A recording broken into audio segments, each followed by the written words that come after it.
When people complain about why they don't like politics, they point to things like backroom deals, politicians saying one thing in public and another in private, and trading public access for political favors.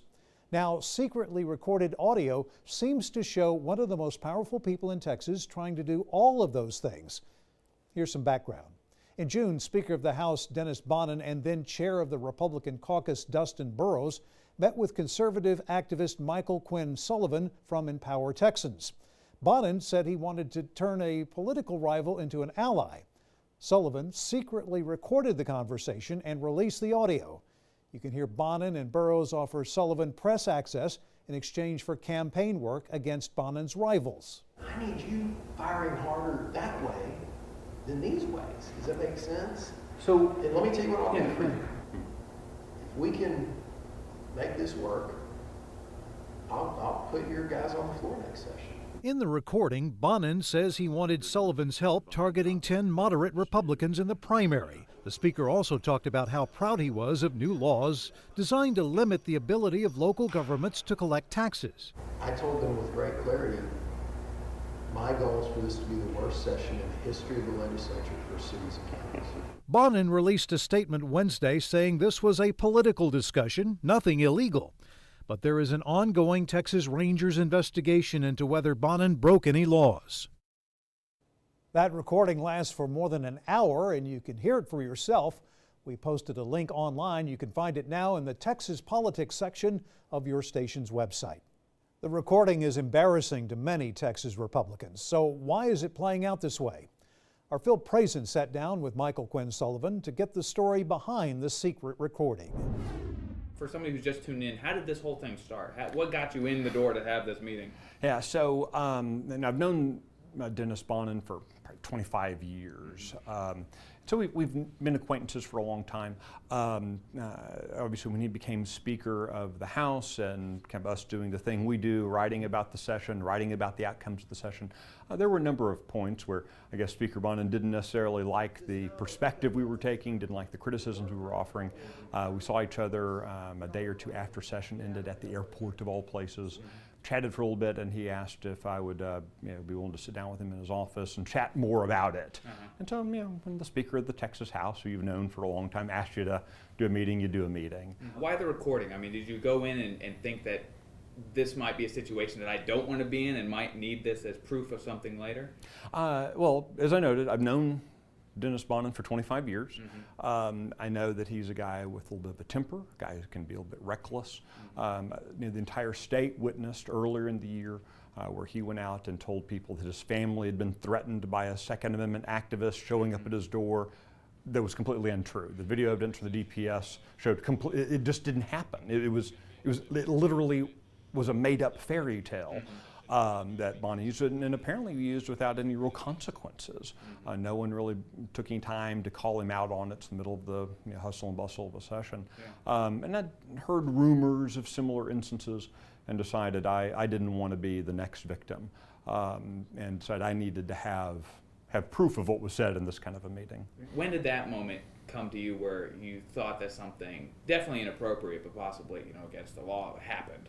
And in some ways in real time, when someone says, when someone with who's a third-ranking constitutional officer in the state says, let me tell you what I can do for you, that was kind of a warning flag for me. So, walk out of the meeting, and the first thing I did was call my lawyer and said, we need to talk, because I was disturbed by what Bonnen said, by what he offered, and in some ways also just kind of disturbed politically by one day he's telling people I'm going to go after any incumbent who challenges another incumbent, and yet there he's in the back room saying, hey, go after these incumbents. Set aside policy differences, set aside ideology. All of us as Texans should expect that our elected officials hold to at least some sense of honor, some sense of integrity, that what they say is what they do, and the things they say in public match the things they say in private.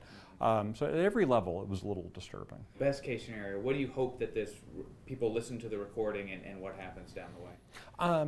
What I hope happens is, first and foremost, it opens up a great civic dialogue among the citizens, where we have a discussion around what do we as citizens, first and foremost, expect of our elected officials. Are we okay with backroom deal making? Are we okay with a wide delta between what is said in one place and another?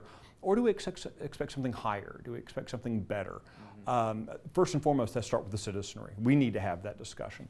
Hopefully that discussion then will permeate into the minds of our elected officials, of our state house members particularly, so as they begin thinking about the kind of person they want as the Speaker of the House in 2021, that they can ask those questions. Do we want someone who's going to be scratching backs and getting his own back scratched?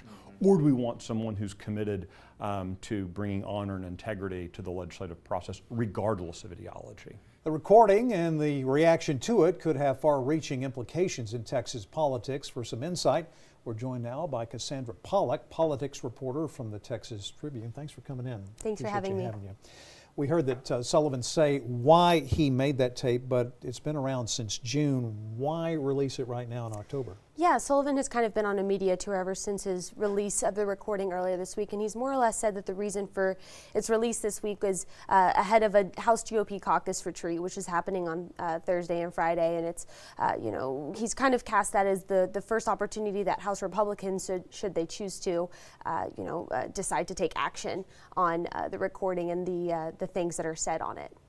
You've been covering this from the beginning. What's been the reaction from Republicans and Democrats?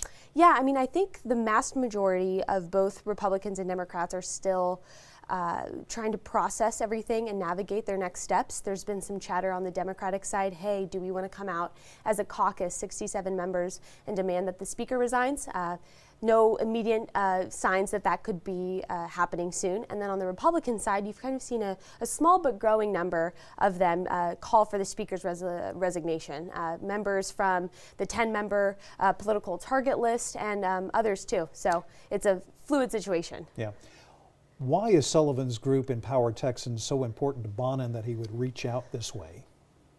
Empower Texans has a long history of being critical of House leadership, and particularly with a new speaker in town in January. I think everybody was trying to cast it as a new leaf, a new window of opportunity, but the group, which advocates for hardline conservative issues, quickly became critical of the speaker, his leadership style, his politics, and heading into 2020, there was a thought, do Republicans need to be united as we work to fend off Democrats from possibly overtaking the chamber and whatnot. So the speaker has certainly tried to cast the meeting as an attempt to try to repair any sort of relationships heading into, again, a competitive election cycle. And, with more or less the message of, hey, if your group, Empower Texans, could stay out of some contested Republican primaries, we would appreciate it. Bonnen got a lot of praise from Republicans and Democrats for his handling of school finance and property tax reform. Would that be enough for him to keep his job? Way too soon to say, and I think that seems to be the consensus across the board. There's 18 months out from the next speaker's election, and before that you have a presidential election. So there's a lot that could change makeup-wise of the lower chamber, and then there's also a lot that could happen between now and the next time that the legislature convenes for its next regular session. So a lot of moving parts right now. Yeah, a lot of time can heal a lot of wounds at the state capitol. It really comes down to his integrity and how he can work with Republicans, right? Essentially, yes. Republicans and Democrats, what kind of keeps coming up in my conversations with members is, can we ever trust the speaker again? That's coming up from both Democrat and Republican sides. Is the speaker on the last day of session announced that he didn't want any single incumbent campaigning against one of their colleagues, and just weeks later he was caught behind closed doors saying the exact opposite.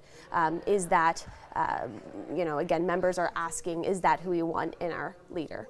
We will continue to watch it. Cassandra Pollock with the Texas Tribune, thank you so much for coming. Thank you.